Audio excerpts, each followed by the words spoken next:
Quand je prends le cas Nyamaka Douborik, avec votre question, Nyamaka est un pilier du COJEP. Et je lance défi à tous les membres du COJEP, même à Charles Goudé. Personne n'a mon parcours au COJEP aujourd'hui. Bonjour, je suis M. Eric Nyamaka Doubo. Je suis analyste politique. Je suis conseiller municipal à la mairie de Makori. Je vous ai dit à présent, je suis conseiller municipal à la mairie de Makori. Mais hier, j'ai travaillé avec le président Charles Goudé, le président du COJEP. Je suis même directeur de campagne du président Laurent Gbagbo. Donc, sachez simplement que j'ai fait aussi mes pas à la FECI. Donc, voici qui est Eric Nyamaka. Je ne suis pas membre d'un parti politique, mais sachez simplement que je suis acteur de la création d'un parti politique ici en Côte d'Ivoire. Et quand je parle d'un parti politique, je parle du COJEP. À l'absence de M. Charles Goudé, je dirigeais totalement le COJEP. Je suis le premier président des jeunes du COJEP. Je fus le premier président des jeunes du COJEP. Lorsque le COJEP partait au congrès, Grand Lépée, pour devenir un parti politique, j'étais dans la commission COJEP parti politique. Donc les tests qui ont permis au COJEP de quitter le mouvement de pression au temps de Bleu Goudé, COJEP, mouvement politique dont encore était Nyamaka qui était à la tête de cette organisation. Et puis aujourd'hui, hier, COJEP parti politique, j'y étais encore. Voilà, pour moi, je me suis dit que le COJEP n'était pas encore prêt. Parce qu'en 2010, nous sommes donné une phrase. La fin de Laurent Gbagbo sera une introduction pour le COJEP. Donc pour nous, la fin de Gbagbo Laurent, c'est lui-même le président Gbagbo Laurent qui dit dans sa phrase, si je tombe, enjamber mon corps et continuer la lutte. Gbagbo n'est pas tombé, Gbagbo n'est pas mort. Je pense que vous convenez avec moi que le président Laurent Gbagbo, quand il est venu de la CPI, a dit simplement certaines personnes veulent l'amener à la retraite. Il continue. Et même il a même accepté d'être le candidat du PPACI. Voilà. Je ne suis pas membre du COJEP. Lorsque le COJEP prenait naissance en 2001, je n'étais pas présent. Ils étaient 11 avec Charles Goudé. Mais je précise. COJEP, mouvement politique, j'étais présent.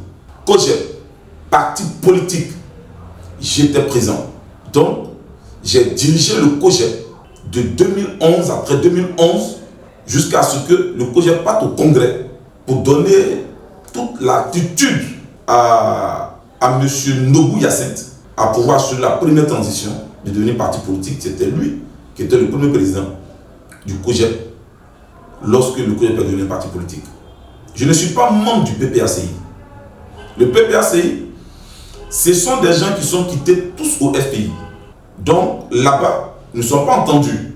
Et ceux qui ont voulu accompagner le président Laurent Gbagbo sont restés à Laurent Gbagbo parce qu'ils disaient que le président Afin N'Guessan avait trahi la lutte.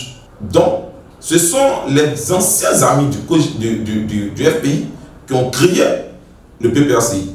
Moi, je ne faisais pas partie du FPI. Donc, je ne me sentais pas...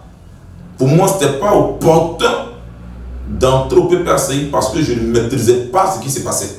Mais, s'il y avait un parti politique où je dois adhérer, où je devrais adhérer, c'était bien sûr le COJEP ou parti politique où je suis membre fondateur. Depuis 2013, j'ai créé un mouvement qu'on appelle le Forum de la société civile africaine. Aujourd'hui, je dirige une organisation pour soutenir une personne qu'on appelle Génération Verte de Tidiane. C'est tout. Monsieur, je vous le dis et je répète encore, je n'ai jamais été au FPI, donc je n'ai jamais été dans la cour du FPI. Nous étions au COJEP, un mouvement de pression dirigé par Charles Bleu Goudé. Le COJEP n'a jamais été au FPI, ni le président Charles Bleu Goudé, un membre du FPI.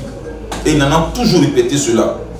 Donc pour moi, il est important, comme je l'ai dit, je dis que quand tu suis quelqu'un et que tu n'arrives pas à comprendre la personne, ça va, faut t'arrêter. Pour ne pas m'éparpiller, j'ai créé moi-même ma propre organisation, le Forum de la société civile africaine. C'est ce que je dis. Monsieur, je répète encore et je vous le dis, le COJEP de Charles Blé Goudé n'appartenait pas au FPI. Le COJEP de Charles Blé Goudé soutenait le candidat Laurent Gbagbo. Le COJEP de Charles Blé Goudé, quand nous étions dans ce mouvement-là, c'est ce message-là, c'était de faire de Laurent Gbagbo le président de la République du Côte d'Ivoire. Et c'est en Gbagbo Laurent, nous nous sommes vus. Aujourd'hui, Charles Blé Goudé décide que le COJEP devienne un parti politique. Mais lorsque tu as marché avec Charles Blé Goudé et que tu savais qui était Gbagbo Laurent, on peut ne pas être dans un parti politique, voir la vision d'un leader et puis l'accompagner. Si Charles Blé Goudé crée un parti politique, c'est qu'il a mis fin au processus d'accompagner Laurent Gbagbo, qui était son mentor. Nous, on n'est pas amis à Gbagbo Laurent. Moi, je ne suis pas ami à Gbagbo. Gbagbo, ce n'est pas mon camarade. Mon camarade, c'est Charles Blé Goudé. Donc, quand Blé Goudé crée un parti politique, que Laurent Gbagbo a un parti politique, en ce moment bien précis, moi, Eric Nyamaka, je suis libre d'adhérer au parti que je veux. Je n'adhère ni au COJEP, parce que c'est parce que nous sommes donnés comme vision. Je n'adhère pas au CFPI, parce que le FPI qui, avec Gbagbo Laurent, qui avait pour modèle Gbagbo Laurent n'est plus président du FPI. Gbagbo crée un nouveau parti politique qu'on appelle le PPACI. Je ne me sens pas concerné, donc je ne vais pas. J'ai retenu dans ma posture d'hier qui dit on peut ne pas être dans un parti politique et puis accompagner la vision de quelqu'un. Et sans cela, j'ai vu Tidjane Thiam. Voilà comment j'ai créé la génération vers les Tidjane Thiam. Je n'accompagne pas le président du PDCI. Non. Faites très attention. Ici, à Makori, le 13 décembre dernier, nous avons demandé au PDCI de faire du ministre Tidjane Thiam, membre du bureau politique du PDCI, le président du parti. S'il était déjà président du PDCI, notre discours allait changer. Mais en ce moment bien précis, pour qu'il devienne demain président de la République, puisque le PDCI est un parti politique très organisé, très structuré, nous avons vu et nous avons dit, M. Tidjane Thiam est une chance pour le PDCI. Donc vous, le PDCI, le 22, nous vous demandons pour que vous reveniez au pouvoir, choisissez Tidjane Thiam. Et le PDCI n'a pas obéi. Monsieur, je pense que la Côte d'Ivoire est un pays très sérieux. Et il arrive des moments qu'il ne faut pas faire de la politique politicienne. Faisons la politique autrement. Je le dis et je répète. Lorsque nous accompagnons Laurent Gbagbo, nous ne sommes pas militants du FPI. Il faudrait que vous compreniez, quand on parle de revirement politique, c'est quand on appartient à un parti politique. Je ne suis pas membre du FPI. Je ne suis pas membre du PDCI.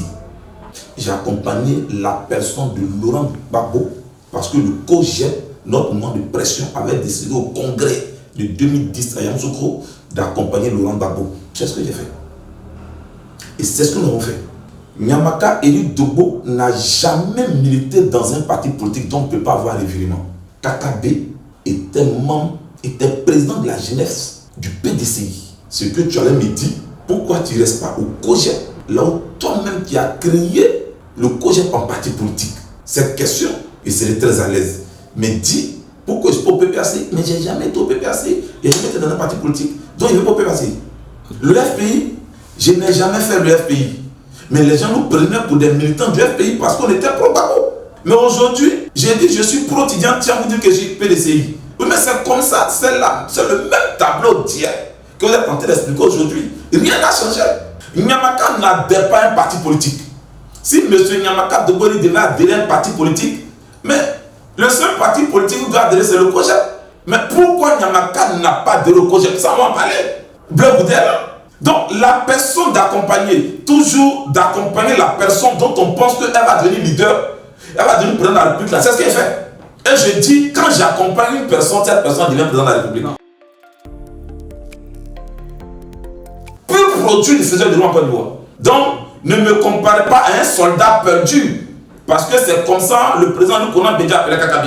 Je ne suis pas un soldat, ni je ne suis pas perdu. Je suis un homme de terrain, je suis un faiseur de loi. Ne pas être le candidat du PDCI, RDA, ne pas dire qu'il n'est pas candidat. S'il dit qui veut être dans la peau du PDCI pour être candidat, pour aller aux élections, tant que Tidjane Thiam est candidat, même si le candidat indépendant, on le soutient. Aujourd'hui, Tidjane Thiam ne peut pas être candidat indépendant, il est au PDCI. Si le PDCI dit que tu n'es pas notre candidat à la convention et que c'est Bion, nous c'est Tidjane Thiam, on regarde. Si Tidjane Thiam n'est pas candidat, on n'a aucune obligation de choisir de voter le candidat du PDCI. Parce que celui que nous soutenons n'est pas candidat. C'est simple, cher ami. Un tête à tête, je dirais non. Mais une rencontre publique, oui. J'ai rencontré Charles de Goudet, où j'étais invité par la jeunesse du COJEP. Mais cette jeunesse est venue me rencontrer pour dire que tu as été le premier président des jeunes du COJEP.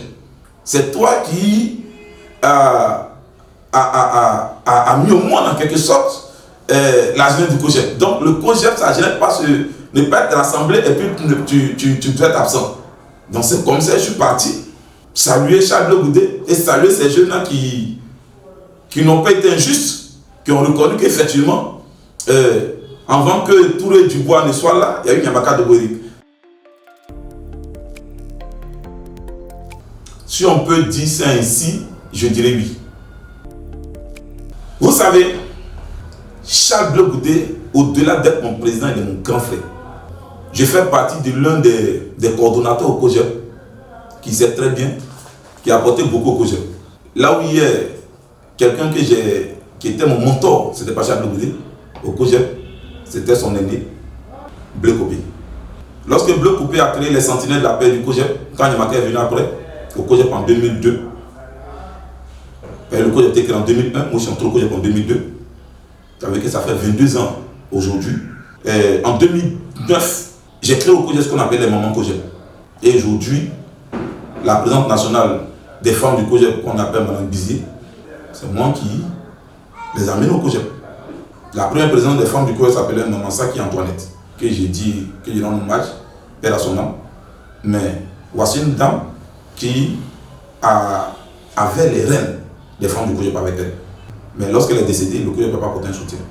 Moi j'ai regardé ça et dit, c'est pas sérieux. Ils m'ont dit que le président Charles Goudet n'est pas là, n'est pas ceci, n'est pas cela. Mais le COJEP n'est vu que par les cotisations. Ils ont bien dit que le COJEP est fort en cotisation. Il fallait qu'on aide la femme là, mais on n'a pas fait. Il y a eu plusieurs cas comme ça.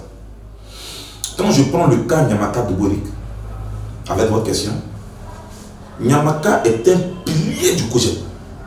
Et je lance défi à tous les membres du COJEP, même à Charles Goudet. Personne n'a mon parcours au COJEP aujourd'hui.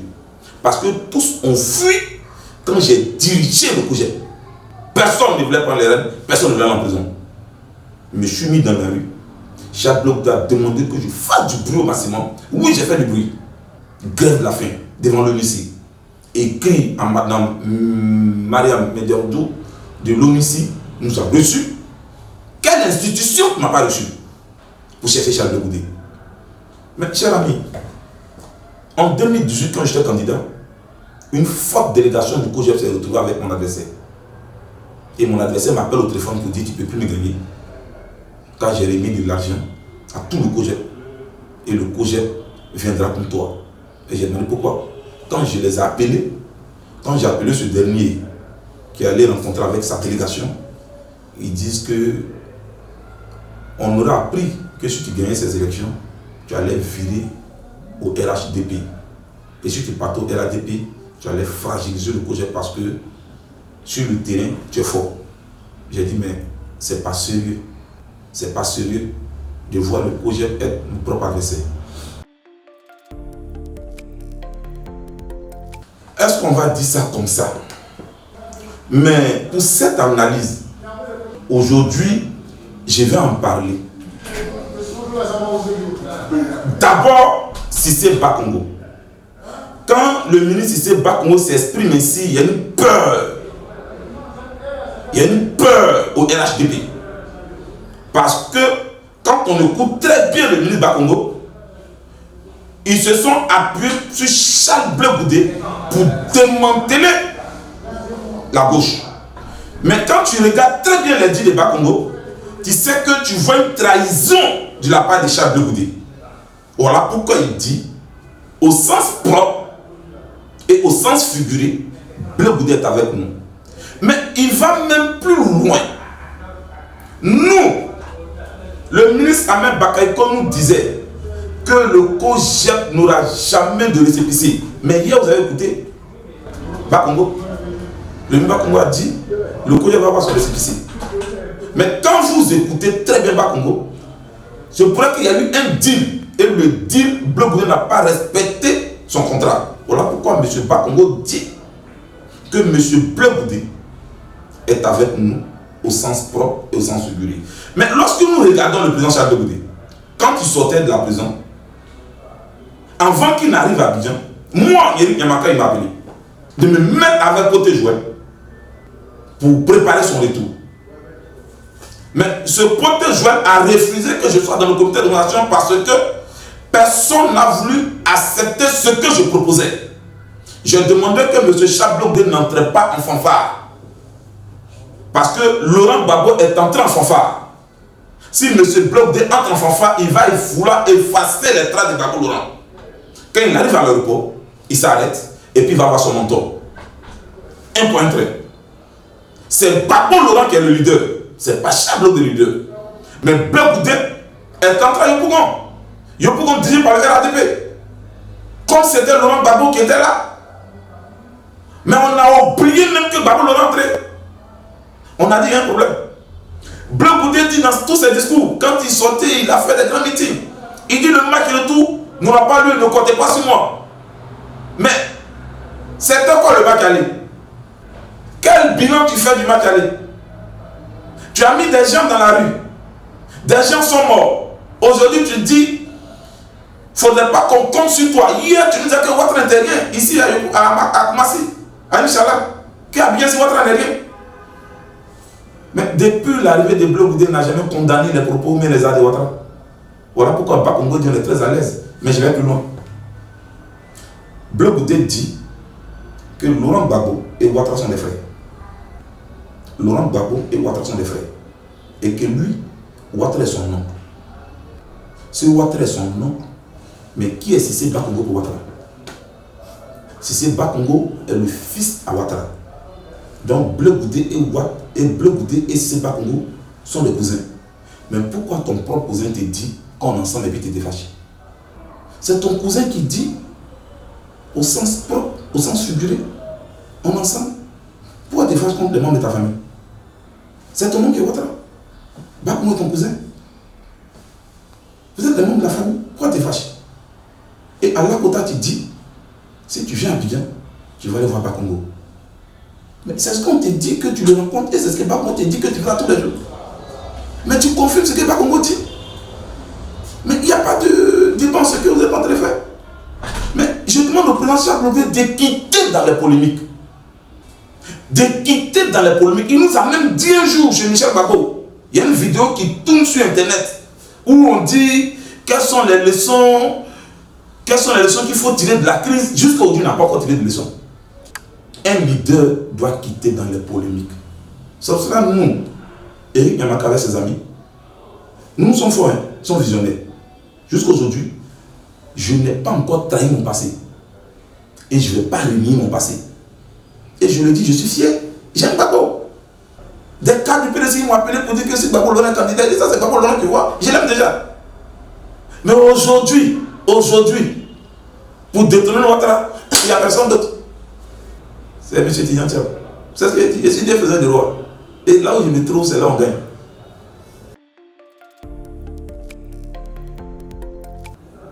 Vous savez, je ne voulais pas parler, je n'ai pas voulu parler de ça. Mais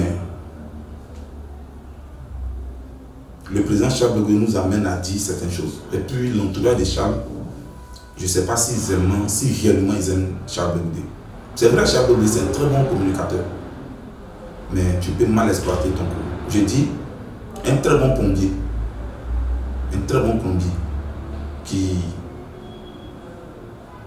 dont on ne respecte pas et qu'on valorise un mauvais philosophe. Il n'y a pas de différence. Le président Charles Bleu Goudé, si il m'entend, et je sais qu'il va m'entendre, lorsqu'il est sorti de la CPI, il avait une tournée. Et dans sa tournée, il répétait les mêmes choses. Je préparais pour Babou Laurent. Je préparais pour Babou Laurent. Je lavais les assiettes de Babou Laurent. Je lavais les dessous de Babou Laurent. Et partout, il répétait cela. Vous savez, souvent ça énerve. Et quand il faisait ça, le président Laurent Gbagbo ne disait absolument rien. Et c'est à Bofi, le président Laurent Gbagbo refuse de citer même le président Charles de Gaulle dans son discours. Il dit un certain jeune, c'est dangereux. C'est dangereux. Mais je vais vous donner une petite analyse. Lorsque Charles Blé Goudé et le président Laurent Gbagbo sortent de la CPI, le président Laurent Gbagbo va à Bruxelles, Blé Goudé reste à La Haye. C'est bon. Mais vous ne remarquez pas quelque chose. Monsieur Laurent Gbagbo fait 8 mois avant de regagner Abidjan. Mais pendant les 8 mois, monsieur Gbagbo ne rencontre pas Charles Blé Goudé. Qu'est-ce qui s'est donc passé? Mais le président a reçu Afin Guessan. Mais Afin Guessan disait qu'il était le traite. Gbagbo a reçu le traite. Le président a même reçu le président Henri Konan Bédié. Mais c'est le même Henri Konan Bédié qui est au Golfe qui a désigné d'amener Laurent Gbagbo à la CPI. Il a dit qu'il sera très à l'aise là-bas. Mais Gbagbo l'a reçu. Mais pourquoi celui avec qui il est resté en cellule, Gbagbo a reçu de le rencontrer? Mais je vais aller même sur les propos de Charles. Il dit, le président Laurent Gbagbo a demandé à sa femme d'aller dire au président Afin Guessan que la lettre là vient de lui. Mais la même lettre là, nous tous on a lu. La lettre là, je l'ai. Mais faites attention, dans cette lettre, Blé Goudé dit qu'il est neutre de ce qui se passe au FPI. Mais ce qu'il ne dit pas, sa femme vivait chez Afin Guessan.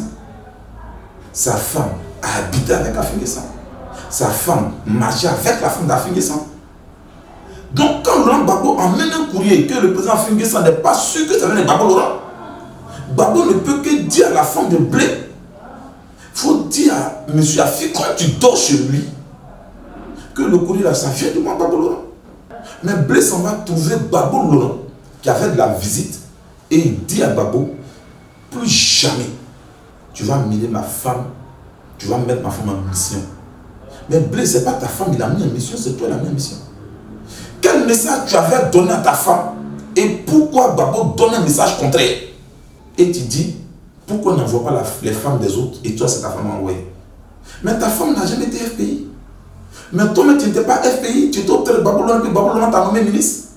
Pendant ce temps, les Dana Pikas n'étaient pas ministres. Gbagbo Laurent fait de toi un leader. Pendant ce temps, les Konaté naviguaient cassé graine. Ils n'étaient rien. Ta femme était cadre au port autonome d'Abidjan. À cause de toi, elle n'était pas FPI. Mais si on envoie ta femme, tu n'es pas obligé d'aller crier sur la télé Gbagbo Laurent. Et c'est toi qui l'as dit si LCI. Pour contredire un membre de Gbagbo Laurent qui avait donné cette information. Mais quand il sort de la prison, il dit qu'il a préparé pour Gbagbo, qu'il a fait ci pour Gbagbo en prison. Aujourd'hui, Gbagbo refuse de le rencontrer. En réalité, il est en train de dire que c'est Gbagbo qui est ingrat. C'est le message que Blé est en train de donner. En réalité, il est en train de dire, voilà quelqu'un, j'ai préparé pour lui. Quelqu'un, j'ai lavé sa cellule. Quelqu'un qui m'envoyait partout. Aujourd'hui, il refuse de me rencontrer. Ce monsieur n'est pas reconnaissant. C'est le message que Charles devait donner depuis. J'ai même interpellé tout ce qui est autour de lui. Il a dit, dites au président de CPI. Il est de l'Ouest, nous sommes de l'Ouest, il y a des choses qu'on ne dit pas. Faites attention. Mais quand un jeune, comme Yamaka, te dit ça, tu dois comprendre. Mais moi, je ne me suis jamais fâché comme Blé Goudé, malgré qu'il envoie une délégation pour une battre campagne contre moi. Mais je suis le seul au COJEP qui était candidat, qui était élu. Ça, dans l'histoire du COJEP là, j'ai dit qu'il n'y a pas quelqu'un au COJEP. Je les lance tous, je les mets tous au défi. Il n'y a personne. Je détiens au moins les deux tiers de la vie du COJEP après Blé Goudé. C'est que beaucoup ne savent pas. Mais je suis assis là. Mais tous ceux qui ont mangé avec Ahmed Bakayoko, tous ceux dont aujourd'hui le sous-directeur de la LONASE a payé voiture pour eux, ils sont tous amis de Blé Goudé. Nous qui apportons la contradiction, nous on tout chassé. C'est nous, nous sommes appelés pour dire, c'est nous on faisait blé. S'il ne veut plus nous voir, parce qu'on lui dit que sa démarche a changé et qu'il veut nous chasser, mais qu'il fasse son projet. Regardons le pays. Maintenant, si demain on a l'aise d'aller au PDCI, si demain c'est ça à l'aise d'aller au PPACI, si demain c'est ça à l'aise d'aller au FPI, on va partir. Même si demain c'est ça à l'aise d'aller au RADP, on va aller au RADP. Mais pour le moment, l'heure n'est pas d'aller dans un parti politique pour Nyamaka. Donc tous ceux qui sont autour de moi, quand j'appelle 5 000, 10 000 personnes, 100 000 personnes, et j'appelle au rassemblement et les gens viennent, c'est parce qu'ils savent qu'il y a Nyamaka. Si Nyamaka avait trahi, mais Nyamaka est qui dans Côte d'Ivoire? Il n'avait pas au moins 500, 1000 militants, 200 militants, et il fait ses meetings avec ses propres moyens. Il faudrait que, et moi j'ai dit au président Laurent Gbagbo, nous sommes arrivés au stade où personne, même en Afrique, ne peut dire que Laurent Gbagbo est traite. Laurent Gbagbo est un modèle pour la démocratie, non seulement pour la Côte d'Ivoire, mais pour tout le monde entier. Aujourd'hui, Laurent Gbagbo n'est plus dans un système de dire qui va même appeler Bleu Goudé ce jeune homme-là. Non, il n'est plus à ce stade. Bleu Goudé a un maître là-bas, et Bleu Goudé a eu un chef là-bas, qu'on appelle Damona Picasse. On n'a qu'à laisser ces jeunes entre eux se battre. C'est normal, c'est la guerre de la nouvelle génération. Pour moi, si j'avais un message à donner à Laurent Gbagbo, je lui ai demandé de se retirer. Il a même demandé au président Fingessant de se retirer. Il a demandé au président Ouattara de se retirer. Ça c'est moi. Maintenant, si le parti politique les engage, ils seront. Et puis chacun va pas campagne. Ça, c'est pas un prix bochon. Ça, c'est une escroquerie sur son propre peuple. C'est quelqu'un qui laisse son enfant, qui met l'enfant à l'école, l'enfant réussit, il vient dire à son père, j'ai réussi, je suis devenu ministre, et puis la nuit, ça le tue. C'est ce que tu vois là. Je parle du coup du cacao comme ça, peut-être ça vous paraît bizarre. Voici, depuis que Fourbani ont dit le succès de ce pays repose sur l'agriculture. Regardez un peu en 2000. Quand Laurent Gbagbo vient au pouvoir, le cacao monte jusqu'à 1100 francs. Ça donnait l'envie à tout le monde de partir, de retourner au village. On était contents. Parce que c'était pour nous, même le plus grand miracle. On ne comprenait pas. Parce qu'on vit par génération, par époque. Donc nous, à partir de 2000, on se disait que c'était une richesse pour nous. C'était une gloire. Là où on achetait le cacao à 300, 400. Gbagbo vient, nous sommes à 1000 francs. Mais attends. Nous ne sommes pas tous sur nos villages. Fait que le président du PDCI dit que le kilo de cacao doit faire 2500. On nous appelle là pour dire que le kilo est porté à 1500. Il y a quoi? Mais il y a quelque chose. On n'arrive même pas à payer nos factures de courant parce qu'on n'a même pas l'argent, parce qu'on vit de l'agriculture. C'est de l'escroquerie sur son propre peuple. C'est ce qu'on dit, on ne veut pas. Le Cameroun ne peut pas faire le kilo de cacao à 5100 francs. Le Ghana ne peut pas être à 3200. Et puis la Côte d'Ivoire, avec qui nous sommes premiers, où le Ghana cherche à collaborer avec nous, et puis nous sommes à 1500, et puis on est heureux. Non. Il arrive, il faut qu'on arrête. Et je vais lancer, et je lance un appel aux planteurs de Côte d'Ivoire. Quittons dans rendre hommage aux gens. 1, 2, 3, on rend hommage à Ouattara. 1, 2, 3, on rend hommage. Arrêtez que les gens vous donnent de l'argent pour nous asseoir là pour rendre hommage à quelqu'un. Et puis après vous souffrez. Arrêtez. C'est pas parce qu'aujourd'hui vous allez dire qu'on n'est pas d'accord qu'ils vont mettre en prison. Mais c'est qu'ils vont mettre toute la Côte d'Ivoire en prison. Il faut arrêter, vous aussi, d'être hypocrite. Vous critiquez une personne et puis vous appelez, vous venez vous asseoir, vous dites qu'il est bon. Vous savez très bien que les missionnaires ne sont pas bons, mais vous partez aux achats pour dire que c'est bon. Mais dites au président du monde, on a vu des planteurs de brûler le cacao. Quelle est la différence entre un jeune qui ne travaille pas, qui a ses diplômes, puis sans s'immoler? Il y a quelle différence? Et vers la fin, on doit avoir honte quand même. Je pense qu'on doit revenir et que quand tu vas au village, il ne faut pas que les politiciens puissent dominer dans les R+2 et puis le planteur puisse dominer dans une baraque. C'est pas normal. Ce ne sont pas des politiciens, c'est des hommes d'affaires. Souvenez-vous que le président Laurent Gbagbo disait, quand on nous parlait, il dit quand tu veux faire la politique, si tu veux avoir l'argent, il ne faut pas venir en politique. Mais aujourd'hui, regardez, des hélicoptères qui descendent dans la cour de M. Adjumani. C'est pourquoi? Ce n'est pas son argent. Tout ce qu'ils ont, c'est l'argent des contribuables. C'est notre argent. Mais quand tu dors, quand un hélicoptère descend dans ta cour, et que tu refuses même de rencontrer des gens de ta région, on se pose la question, c'est pourquoi? Avant-hier, le président vient de ressusciter des morts. Aoussou Jano,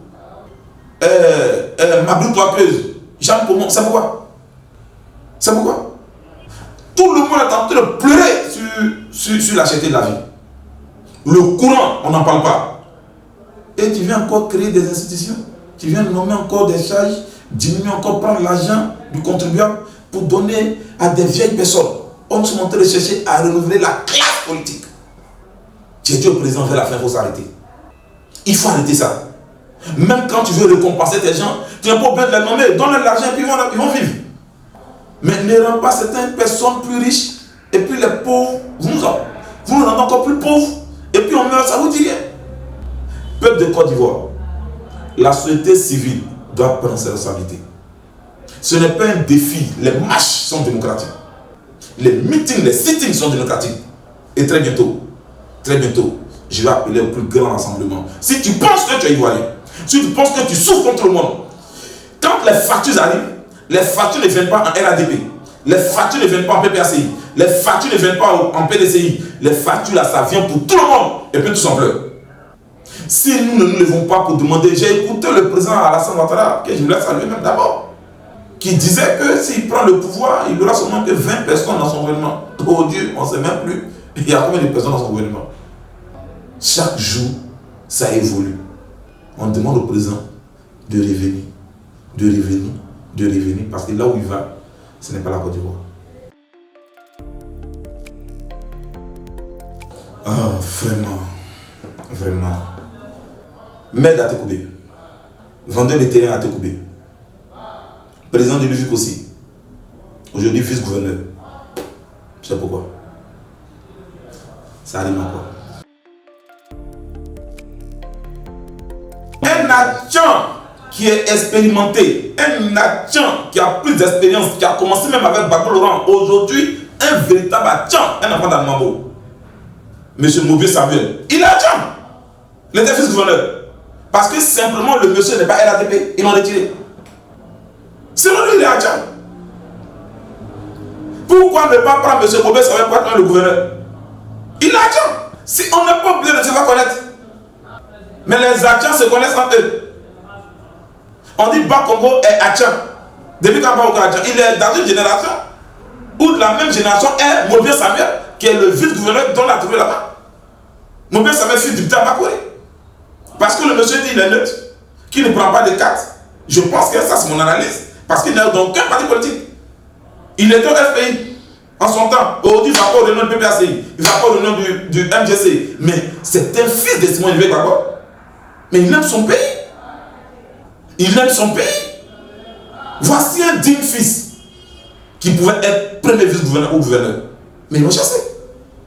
Mais quand j'ai regardé ça, il dit mais c'est parce que tout simplement, il n'est pas RATP, on est de la même église. C'est mon ancien de l'église. Un homme généreux. Mais regardez ce qu'ils font.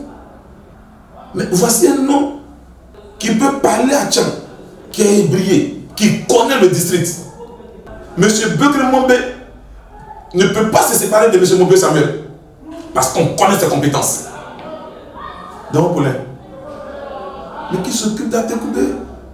Donc Paulin avait le ministère du sport, qu'il était chassé pour un problème de gazon de 23 milliards. Un gazon qui est étouffé par l'eau d'Atekoubé. Mais un gars qui a détourné, vous avez dit que ce monsieur a trahi. Vous faites de lui vice-gouverneur. Mais je pense qu'en Côte d'Ivoire, ce sont ceux qui ne méritent même pas, qui ont détourné, qui ont fait les choses qui ne sont pas bonnes, qu'on ramène encore au pouvoir. Je pense que le président Alassane Ouattara est en train de mal terminer son mandat. Et j'ai dit à tout le monde, on ne vient pas faire la politique avec la jalousie. Ça, je le dis. Quand il va s'asseoir à Yopougon pour dire son jaloux de nom, mais ce sont les militants du RADP, mais tu es jaloux de toi. Tu as plus de voitures, tu as grossi, regarde, tu peux même plus fermer tes boutons. Ce sont ceux qui sont jaloux de toi. Mais tu penses qu'un militant du RDA, du PDCI, du PPAC, c'est la jalousie de quoi? Toi, tout le monde. Mais en politique, on ne parle pas de jalousie. Il faut apprendre à faire la politique, M. Troumado. Et je suis prêt à t'affronter. On a déjà fait une première confrontation ici à Makori. Quand vous gérez en son temps l'université des temps libres, c'est même Nyamaka là. Peut-être j'ai demandé, il y a eu Bad maintenant. C'est ici à la Sikoji, à Makori. On se connaît.